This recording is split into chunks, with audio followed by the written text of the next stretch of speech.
அப்போ இந்த மண்ணை விட்டு போக விருப்பம் இல்லாமல் ஏன் இந்த தேன் கொஞ்சம் டார்க்காக இருக்குது மற்றது லைட்டாக இருக்குன்ற தம்பி அவர் சொல்கிறார் எனக்கு கந்தவேல் உங்களை சொன்னேன் என்ன அதை அவன் காய்ச்சக்க கொஞ்சம் கறக்க இல்லை அப்படி சொன்னா இதுதான் கோப்பிக்கண்டு வளருதா இப்போ கோப்பிக்கண்டு இது காய்க்கும் காலாபாதியாகும் தியதி போட தேவையில்லாத ஒரு பொருள் என்றால் அது தேன் அங்கே முன்னுக்கு நிற்கிது அதுக்கு நிற்கிது ஜம்பு நாவல் இயற்கையாக இருக்கேன் இங்கே இனி எப்போ கனடா போகிறீங்க கனடாவில் இருக்கிற காந்தவேல் என்ன வந்திருக்கேன் எங்கள்ட மூலாய் சிலோன் டெக் ஆஃபீஸில் இருந்து வெளிக்கிட போகிறோம் எங்கே போகிறோம்னா செல்வச்சன்னதி கோயிலுக்கு கிட்ட போகிறோம்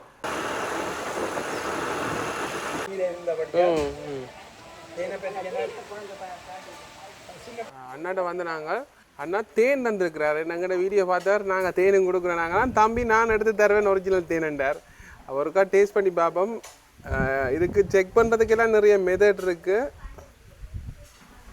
பார்க்கவே இவ்வளோ ஆசையாக இருக்குது இங்கே பாருங்க கொஞ்சம் விட்டுனேன் சொட்டு விட்டு காட்டுறேன் உங்களுக்கு அந்த விழுகிறத பாருங்களேன்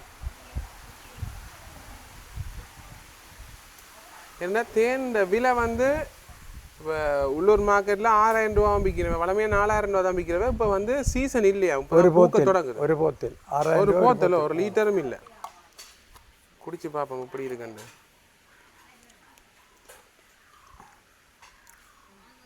நல்ல திக்காக இருக்கு இதுன்ற லைஃப் டைம் எவ்வளோ தெரியுமா எந்த கைக்கு வந்தே 1 இயருக்கு மேலே 1 இயர் போன வருஷம் வந்த போது வாங்கி வெயிட் கூடி போச்சுண்டு இதை வச்சுட்டு போனேன் அதைத்தான் இப்போ இன்றைய காலம் எடுத்து ஏதோ ஒரு ஆராய்ச்சியில் 1000 வருஷத்துக்கு முன்னுக்கு கீழே கிடந்து எடுத்தவையா பழுதாகாது அதை விட தேனுக்கு பிரமிட்டுகள் தான் எழுத்துல பிரமிட்டுக்குள்ள பொடியை புதைச்சி வச்சிருக்கான் தேனுக்குள்ள 18 கிடக்கு அந்த காலம் பிடிச்சிருக்கு அந்த தேன் இப்பவும் பழுதுபடா இருக்கு இந்த தேன் வேணும் அதாவது லைஃப் அது சொல்றேன் நான் வடிவா சொல்ல வாங்கிப்போம் அந்த அதாவது வந்து எக்ஸ்பைரி டேட் ஒரு பொருளுக்கு உணவுப் பொருளுக்கு எக்ஸ்பைரி டேட் காலாபாதியாகும் தியதி போட தேவையில்லாத ஒரு பொருள் என்றால் அது தேன் சரியா அப்போ அப்படித்தான் இது அதே மாதிரி தான் இது எங்கே வண்டி நீங்கள் இது இராக்குளம் தார வரும் எங்கே யாழ்ப்பாணமோ வேறு மாவட்டங்கள் இல்லை இது வன்னி முத்தையங்காட்டில் எடுத்த காட்டுக்குள்ள எவ்வளவோ தூரம் காட்டுக்கு போய்த்தான் கஷ்டப்பட்டு எடுத்தவனவன் சில்லறையான விஷயம் இல்லை இது வலு கஷ்டம் அனைவருக்கும் வணக்கம் இப்போ எங்கேன்னா இடைக்காடு அச்சுவேலியில் இடைக்காடுன்ற இடத்துல கந்தவேல் அண்ணா விட்ட வந்திருக்கிறோம் கந்தவேல்னா ஆந்தவேல்னு சொல்கிறேன் நாங்கள் கந்தவேல் வந்திருக்கிறோம் இங்கேன்னா அண்ணாவை கனடாவில் சந்தித்து காய்ச்சா பிறகு இப்போ 2ஆம் தரம் அண்ணாண்ட வீட்டுக்கு வந்திருக்கோம் இடைக்காட்டில் இருக்கிற அவற்ற வீடு இந்த வீடை பார்த்தாலே ஒரு மாடி வீடு ஏற்கனவே இந்த திருக்குறளின் சித்திரங்களை பார்த்துருப்பீங்க ஆமாம் தமிழ் அடியான் தமிழ்கிழவன் வடிவாக போட்டிருந்தவர் அதே முதல் தான் இதுவும் ஆமாம் இப்போ அண்ணாண்டா வீட்டை வேற போன முறையும் வந்து நாங்கள் என்னென்னா நிறைய மரக்கன்றுகள் எல்லாம் வச்சிருக்கிறார் இந்த வீட்டை பற்றி சொல்லுங்க ஆமாம் இது என்னுடைய சகலன் சொல்கிற அந்த மனைவியினுடைய தங்கச்சியார் சௌகரியின் புருஷன் அவையின் வீடு தான் இதுங்க உரிமையாளர் கனடாவில் தான் இருக்கிறார் அவர் நாடு அதாவது கணவர் புலம்பெயர்ந்து இந்த நாட்டை மறந்து போட்டேன் ஆனால் அவர் அப்படி இல்லை இன்னமும் இந்த நாட்டில் தொடர்பு அவருக்கு இருக்குது அப்போ இந்த மண்ணை விட்டு போக விருப்பம் இல்லாமல் இந்த வளவுக்குள்ள ஒரு வீட்டை கட்டிக்கொண்டு தானே ஒவ்வொரு வருஷமும் வருவார் இப்பவும் வருவார் வார மாதம் வருவார் முக்கியமாக ஏன் வாராருன்னு சொன்னால் நாங்கள் படித்த பாடசாலை இடைக்காடு மகா வித்தியாலயம் அதிൻ്റെ 100ஆண்டு விழா நடக்குது 100ஆண்டு விழா 26ஆம் ஆண்டு நடக்குது என்றால் எப்போது வாங்கியிருக்கும் 1926ஆம் ஆண்டு துவங்கின பாடசாலை 2026ஆம் ஆண்டு 100ஆண்டை கொண்டாது அதுக்கு இங்கே படித்த ஆக்கள் எல்லாம் புலம்பெயர்த்து நிறைய பேர் வருவார்கள் அதை வந்து விழாவை கொண்டாடுவார் இப்போ என்ன நடக்குது இந்த ஆமாம் இதில் வந்து ஒரு விழாவை சரியாக பராமரிக்கிறதா இருந்தால் பாருங்கோ அதனுடைய குப்பை கூழங்களை அகற்றவனும் அதில் தேவையில்லாத மரக்கன்றுகளை பிரட்டவனும் ஒழுங்காக நீர் பாய்ச்சவனும் முக்கியமாக கூழங்கள் இதில் பாருங்க இந்த குப்பையெல்லாம் ஒரு ஆளை பிடிச்சி வெட்டி வெளியாக்கினேன் ரெண்டாக தான் நீட்டாக இருக்கும் அப்போ அதைத்தான் இப்போ இந்த வேலை நடந்து கொண்டிருக்கு இதுதான் வீடு இதை காட்டுங்க இந்த வீடு அண்மையில் கட்டின ஒரு 10 வருஷத்துக்கு உட்பட்ட கட்டின வீடு தான் மேலே தண்ணி தொட்டி இருக்குது தனக்கு ஏற்ற மாதிரி வழியாக கட்டி இருக்கிறேன் அவர் வருவார் வந்து மிளகாயெல்லாம் காய போட்டுக்கிறீங்க? ஓமம். மிளகாய் வந்து அதிகமான எங்கட ஊரில் மிளகாய் கண்டு செய்யக்கூட பச்சை மிளகாய் தான் விற்பார்கள். பச்சை மிளகாய் விலை குறைஞ்சபடியால் சிலர் ஆயாமல் விட்டார்கள். அது பழத்தை இதனை செத்தலாக்கலாம். இப்போ மீனுக்கு எப்படி ருசியான பச்சை மீன் ருசியோ அதை கருவாடாக்குற மாதிரி நாங்களும் பச்சை மிளகாய் கரைக்க போடுவோம். பழத்தை வந்து காயப்பட்டு செத்தல் மிளகாய் இதைத்தான் நாங்கள் காய வச்சு அரைச்சி தூளாக்குறோம். மிளகாய் தூளாக்குறோம் அந்த நோக்கத்துக்கு. இங்கே பாருங்க அது தேசி மரம் நிற்கிது, வாழை நிற்கிது. இப்போ போகலாமே? ஓ இதெல்லாம் போகலாம் வாங்க, பிரச்சனை இல்லை. இப்போ அண்ணாண்ட தோட்டத்துக்கு வரோம். இங்கே பாருங்க தேசி அப்படியே வடிவாக காய்ச்சி பாருங்க எவ்வளோ தேசிக்காய் இருக்குண்டு. இதையும் பராமரிக்கணும். அதுக்கு தேவையான இறைப்பு, பசலை, பராமரிப்பு. அதே மாதிரி இங்கே கத்தரி. இது சுண்டங்க, இது சின்ன கத்தரி தான். இதில் போன முறை நீங்கள் ஒரு பெரிய கத்தரி நின்று மரம் நின்று அது இங்கே காணல. அது காணல, அது விட்டு பட்டு போச்சு. ஆக போல தருமையில் பெரிய கத்தரி ஒன்று இல்லை, சுண்டங்கத்தரி மாதிரி இருந்ததല്ലോ. போன வரையும் இவ வரைக்கும் அதை பார்த்து நின்று பெருசாக நின்றது. அது இந்த முறை பட்டு போச்சா மரம் நின்றது. இஞ்சாலையும் ஒரு தேசி இருக்கு. இஞ்சாலும் இதுக்கு என்ன கோப்பியோ? கோப்பி இருக்கா? இல்லை இது இதுதான் கோப்பி கண்டு. வளருதா இப்போ கோப்பி கண்டு? இது காய்க்கும். என்னடா அந்த நான் ஒரு வீடியோ பார்த்தேன்னா இந்தியாவில் வெக்கையான மாநிலத்தில் ஆப்பிள் உற்பத்தி செய்யணும். என்ன இங்கே வேற ஸ்டார்ட் பண்ணவே காலத்தில் கீழே கல்லுமா இடமா? அதாவது கீழே கல்லு தான். கல்லு பூமி இயற்கையே ஒரு அடிக்கு கீழே கல், ஒரு அடி இல்லை, ஒரு அடிக்கு மேலே கூட கல் இருக்குங்க இடங்கள்ல. நாங்கள் கல்லை கிளறி அதை எடுத்து விவசாயம் தான் பிரதான தொழிலாக கஷ்டப்பட்டு தான் செய்யணும். அப்படித்தான். ஆனால் கல் இருந்தாலும் ஒரு நன்மை என்ன தெரியுமா? அந்த கல்லை நாங்கள் எடுத்து விட்டோம் என்றால் அது கீழேயும் கல் தான்.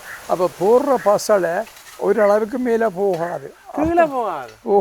அவளாம் வந்து அந்த பயிருக்குத்தான் பிரயோசனப்படும். சில இடங்களில் ஒரு 10-12 அடிக்கு மண்ணென்றால் அந்த பசலை கீழே போயிடும். இது அப்படி இங்கே அப்படி இல்லை. எல்லாத்துக்கும் பராமரிச்சா தான் இந்த வடிவாக இருக்குன்னு. அப்போ எப்போ நீங்கள் நீங்கள் இலங்கைக்கு?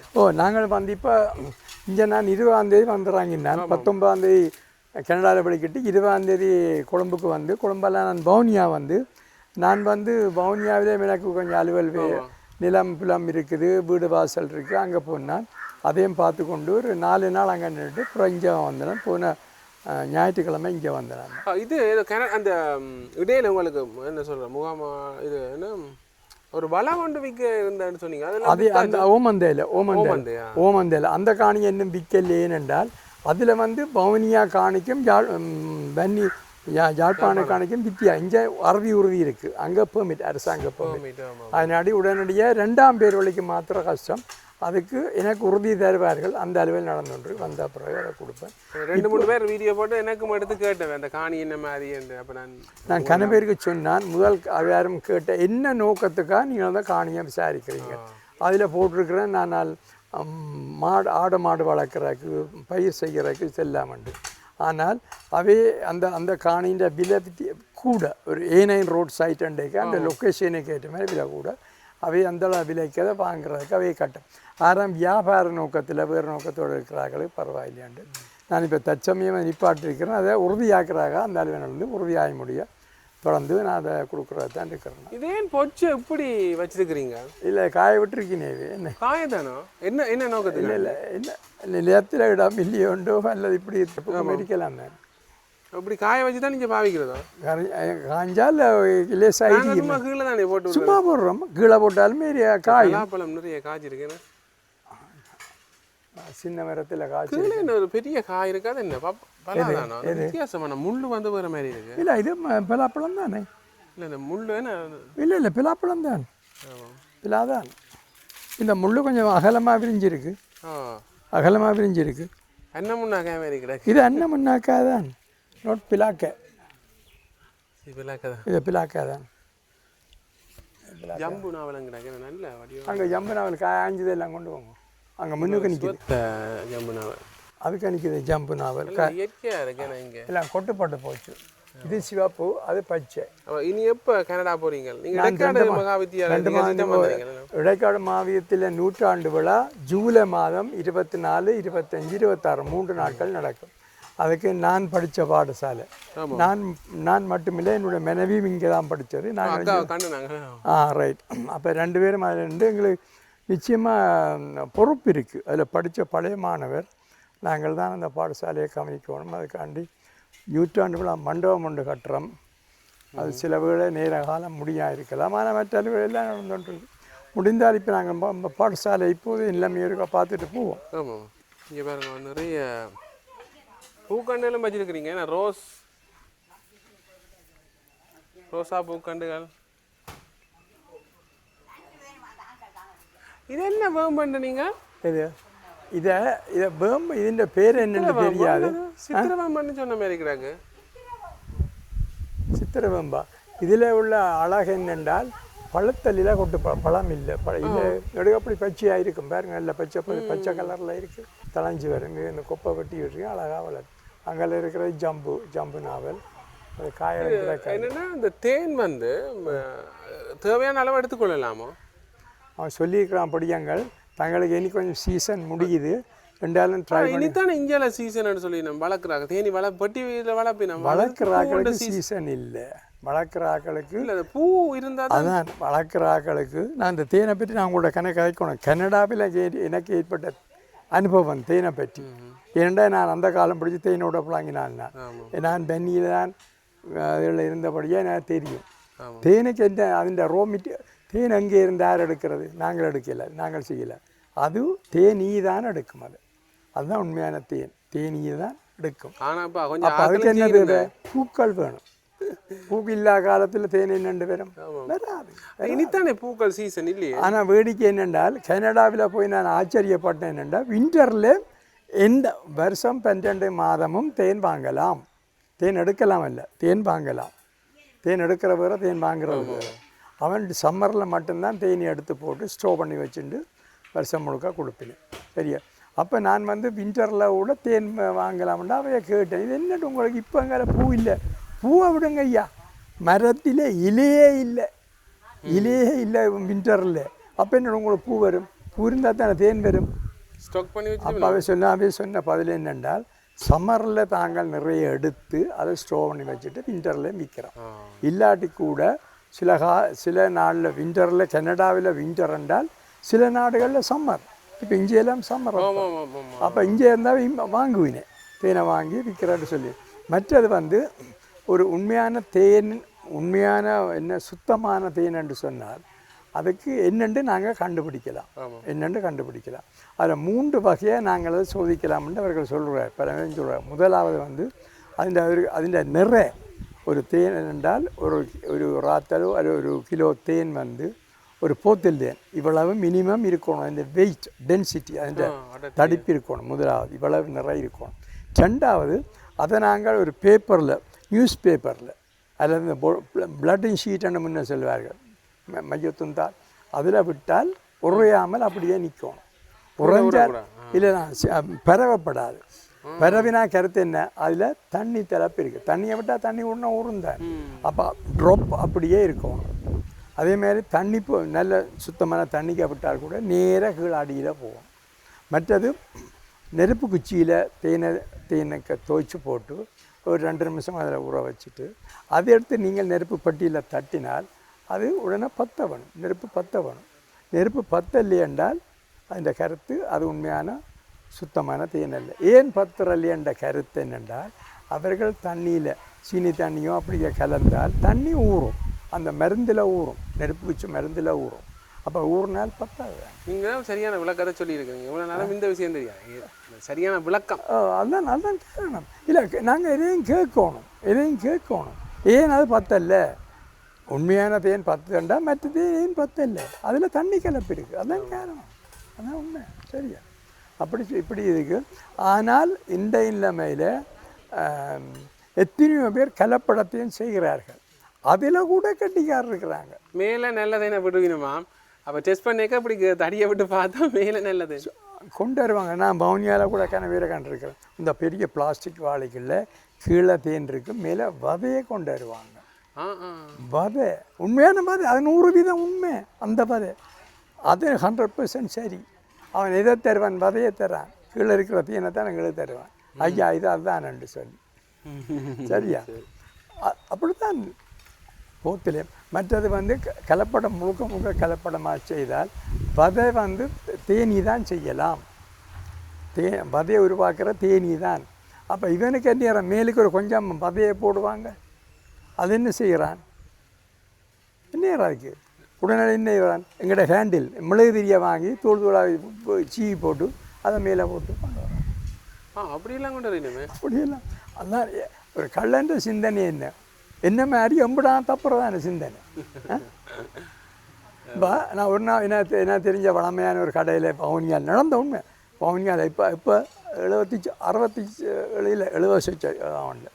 பழமையாக நான் வாங்கினேன் தேன். ஒரு முறை போய் வாங்குங்க, ஒரு பொத்தில் ஒரு தேன் வந்து கொஞ்சம் லைட் கலராக இருக்குது, ஒன்று டார்க்காக இருக்குது. அப்போ இந்த முதலாளி என்னோட வளமையாக வாங்க நடுக தெரிஞ்ச பழகினால் தானே. அப்போ கேட்டு ஏன் இந்த தேன் ரெண்டும் ரெண்டும் தேன் நான் சொல்கிறீங்க, ஏன் இந்த தேன் கொஞ்சம் டார்க்காக இருக்குது மற்றது லைட்டாக இருக்குண்டா தம்பி. அவர் சொல்கிறார் எனக்கு, கந்தவேல் உங்களுக்கு சொன்னேன் என்ன, அதை அவன் காய்ச்சக்க கொஞ்சம் கறக்க விட்டான். அப்படி சொன்னா எல்லாருக்கும் சொல்கிறல்ல, காய்ச்சக்க கொஞ்சம் கறக்க விட்டான்.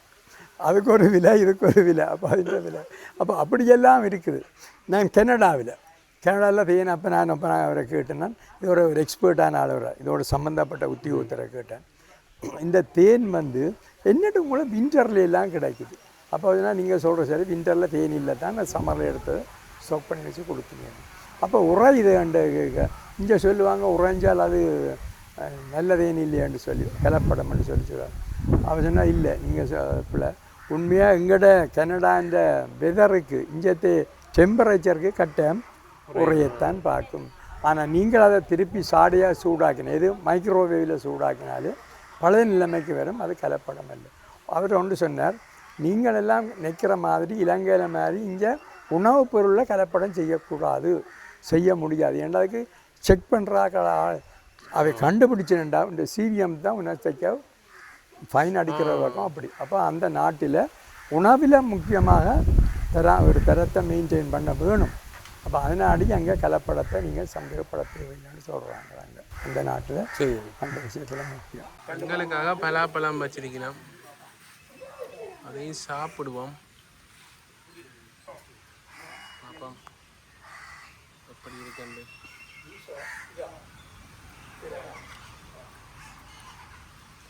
கூலன் மாதிரி இருக்கு. இன்னொன்று வரப்பா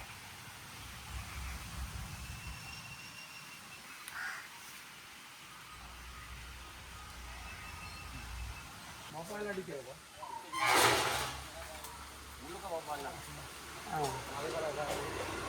அவங்க உயரமாக கிடக்கேண்ணே. அவரெல்லாம் கிடக்கு மடியும் கிடக்கோ தட்டுறதுக்கு. ஜம்போவிலே 2 ஒன்று சிவப்பு ஒன்று பச்சை ஒன்று பிடிங்காது. இல்லை கொண்டு போகுது எங்கட வீட்டா நிறைய நிற்குது. ஓ இந்தாங்க கொண்டு பிடிங்க.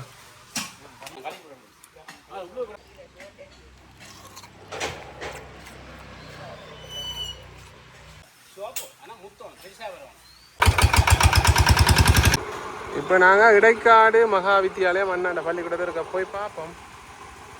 எனது பேர் கந்தவேல், பொன்னம்பலம் கந்தவேல். இது சுப்பிரமணியம் சிவகுமார் அவங்களோட பேர்.